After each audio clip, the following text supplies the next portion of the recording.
Namaste students. Today we are going to learn super profit method from the chapter valuation of goodwill.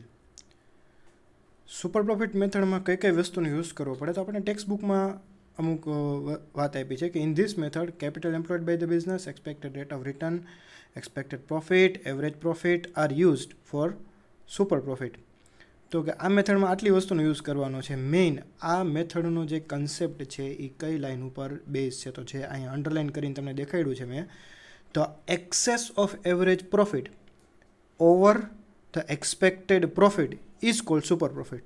તો આ super profit મળી જાય એટલે તમારો answer perfect આવી ગયો.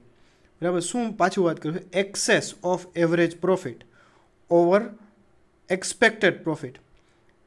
તમારો જે એક્સપેક્ટેડ પ્રોફિટ છે એના કરતાં એવરેજ પ્રોફિટ એક્સેસ હોય એટલે કે વધારે હોય એટલે તમારે ફોર્મ્યુલા એવી આવશે, એવરેજ પ્રોફિટમાંથી તમારે એક્સપેક્ટેડ પ્રોફિટ માઇનસ કરો અને જો અમાઉન્ટ પ્લસમાં આવે તો એને સુપર પ્રોફિટ કહેવાય.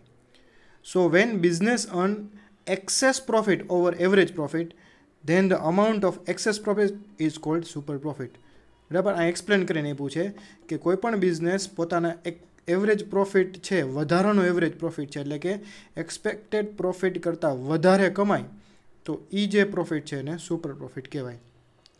On the basis of super profit valuation of goodwill is made from below mention step. તો તમને અહીંયા 6 સ્ટેપ આપેલા છે સમ ગણવા માટેના.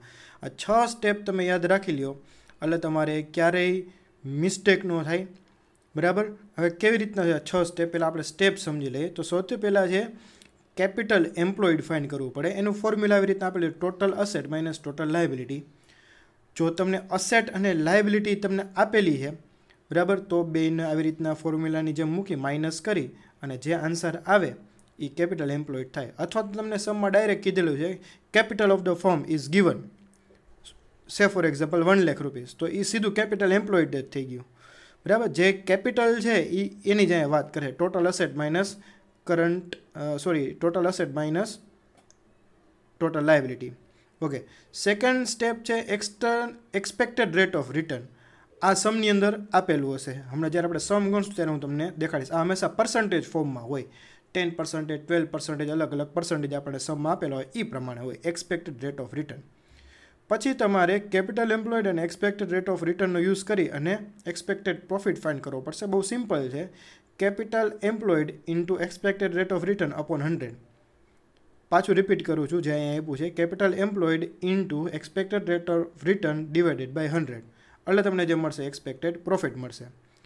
એવરેજ પ્રોફિટ ફાઇન્ડ કરવાનો થશે. આપણે જે આગળની બે મેથડ જોઈએ, સિમ્પલ એવરેજ અને વેઇટેડ એવરેજ, તો જે પ્રમાણે સમમાં આપણને પ્રોફિટ આપેલો હશે 2 વર્ષ, 3 વર્ષ, 5 વર્ષનો, તો એ પ્રમાણે આપણે સિમ્પલ એવરેજ અથવા તો વેઇટેડ એવરેજ ફાઇન્ડ કરી અને એ પ્રોફિટ ફાઇન્ડ કરવો પડશે. આપણે બે મેથડ ભણી ગયા છે એ જ મેથડનો ડાયરેક્ટ આ સમની અંદર યુઝ કરવાનો થશે. એના પછીનું 5th સ્ટેપ જે મળશે એ એવરેજ પ્રોફિટ જે આપણે ફાઇન્ડ કર્યો એ માઇનસ કરવા, એમાંથી માઇનસ કરવાનો એક્સપેક્ટેડ પ્રોફિટ જે આપણે એની પહેલાંના સ્ટેપમાં ગણ્યો. એ જે આન્સર આવે આપણે સુપર પ્રોફિટ. અને પછી સુપર પ્રોફિટ મળે એટલે ફોર્મ્યુલા ગુડવિલની મૂકી દેવાની સીધી, super profit into number of year purchase જે આપણને સમમાં આપેલા હોય. આ 6 સ્ટેપ તમે મગજમાં ઉતારી લેશો એટલે તમારો સમ છે એ ફટાફટ સોલ્વ થઈ જાય. નેક્સ્ટ આપણે ઇલસ્ટ્રેશન સમજવાની કોશિશ કરીએ. તો આપણે ઇલસ્ટ્રેશન આપેલું છે, Pratibha and Pushpa are the partners of a firm. They went to change the profit and loss sharing ratio 3:2 to 1:1.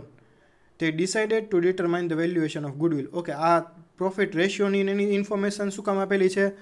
તો એ જસ્ટ ફોર અન્ડરસ્ટેન્ડિંગ, એમાં કોઈ સમમાં યુઝ કંઈ કરવાનું નથી આપણે, ખાલી જસ્ટ તમને આપેલી છે કે ભાઈ જ્યારે કોઈ પણ પાર્ટનરશિપ ફર્મ પોતાનો પ્રોફિટ શેરિંગ રેશિયો ચેન્જ કરે તો પહેલાં ગુડવિલનું વેલ્યુએશન કરવું પડે. બરાબર. એ આપણે નેક્સ્ટ ચેપ્ટરમાં ભણવાનું છે કઈ રીતનું છે એ. ઓકે. હવે મેઇન સમ અહીંથી ચાલુ થાય. On the base of the firms profit and other information determine the valuation of goodwill on the base of 3 years purchase. જો અહીંયા આપેલું 3 years purchase of super profit. આના ઉપરથી તમને ખબર પડી જાય કે આ સુપર પ્રોફિટ મેથડ આપણે આમાં યુઝ કરવાની છે.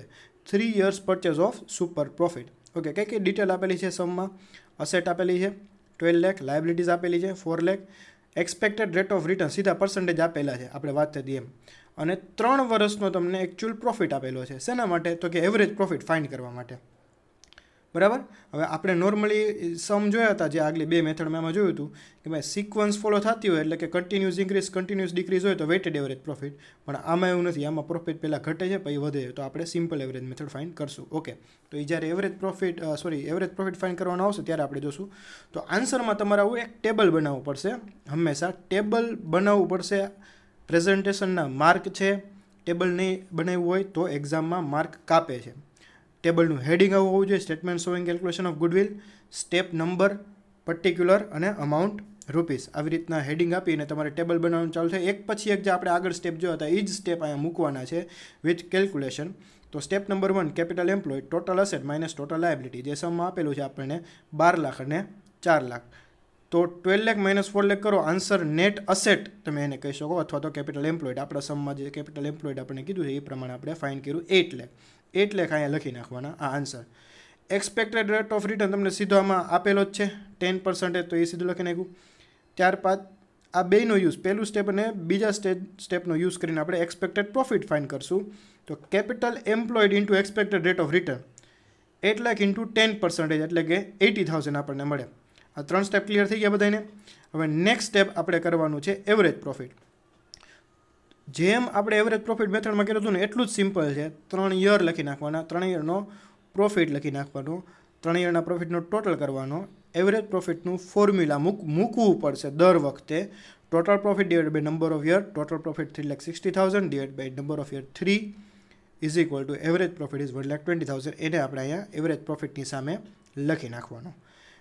Step number 5, super profit. Super પ્રોફિટનું ફોર્મ્યુલા મૂકવાનું. Average profit minus expected profit. Average profit 1,20,000 find કર્યો. 80,000 આપણે એક્સપેક્ટેડ પ્રોફિટ આગળ આપણે ફાઇન કરેલો છે. સુપર પ્રોફિટ આપણને મળી ગયો 40,000 અહીંયા લખી નાખવાના. અને લાસ્ટ સ્ટેપ ગુડવિલ ફાઇન કરવાનું. Super profit multiply by number of year purchase. Super profit 40,000 મળ્યો, નંબર ઓફ યર પરચેસ આપણને સમમાં આપેલા 3 છે. 40,000 ઇન્ટુ 3 એટલે ગુડવિલ તમને મળી ગયા 1,20,000, જે અહીંયા લખવાની. આ લખો એટલે આના 4 માર્ક તમને મળે. આવા સમ એક્ઝામમાં પૂછાય.